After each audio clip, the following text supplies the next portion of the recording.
I think this has been a very difficult week for us as a global community, as communities that are concerned for human rights, all human rights, and in general, and in particular, the rights of Palestinians and Israelis alike that have been impacted by the fear and violence of this week.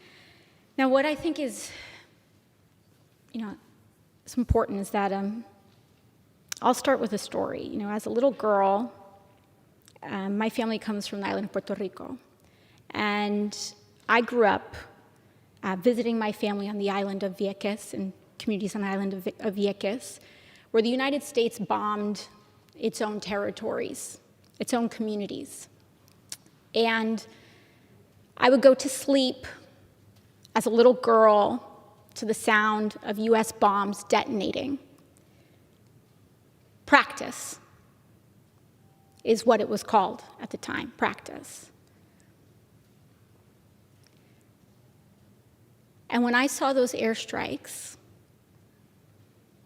that are supported with US funds, I could not help but wonder if our communities were practice for this. This is our business because we are playing a role in it. And the United States must acknowledge its role in the injustice and human rights violations of Palestinians. This is not about both sides. This is about an imbalance of power.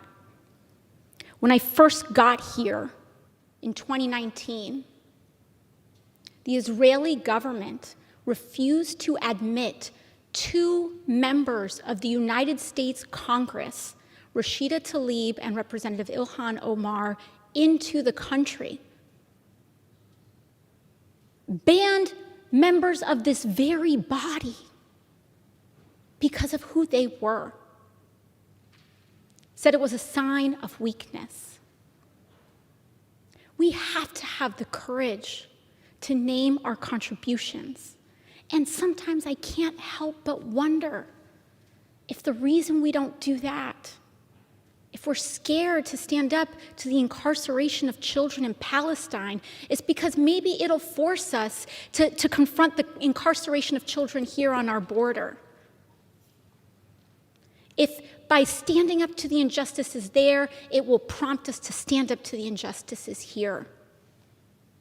We have a responsibility. And if we have historically said and committed to a role as an honest broker, then we must fulfill that role. That means we have to be honest with ourselves, with what our aid supports. We have to be honest and ask ourselves questions like why we are using our veto power and the UN Security Council in preventing statements from being released about concerns for this violence alike.